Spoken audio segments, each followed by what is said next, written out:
আজ ঘুম থেকে উঠতে না উঠতে আমাদের এখানে একটা বেশ দুর্ঘটনা হয়ে যায়। আমি ঘুমিয়েই ছিলাম, লোকজন চিল্লা চেঁচামেচা করছে যে গাড়ি উল্টে গেছে, গাড়ি উল্টে গেছে। এসে দেখি তা এখানে পাটের গাড়ি নিয়ে যাচ্ছিল গরুতে, সেই গরু সহ কিন্তু এখানে ডুবে গেছে। তাই আমি ভাবলাম এই যে আমাদের রাস্তাটা ভেঙে গেছে, এখানটাকে কিছু একটা ব্যবস্থা করতে হবে জোগাড় দিয়ে, যাতে এখানে আর দুর্ঘটনা না ঘটে।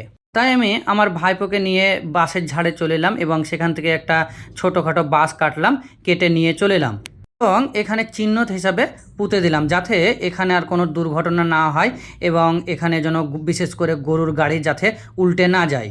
কারণ এই রাস্তাটা এত পরিমাণে ভেঙে গিয়েছে যে অবলা গরু সেগুলো বুঝতে পারছে না যে রাস্তাটা কোথায় আছে, দিয়ে হুড়মুড় করে একদম পড়ে মরে যাচ্ছে। তো আজকে যেভাবে গাড়িটা উল্টে গিয়েছিল, সেই গাড়িটা সেই গরুটা মরে যাওয়ার মতন পরিস্থিতি। এখানে এগুলো পুঁততে দেখে আমাকে বেশ কিছু মানুষ টিটকারি মারছিল, কিন্তু তাদের কোনো কথায় কান না দিয়ে আমার কাজ চালিয়ে গেলাম।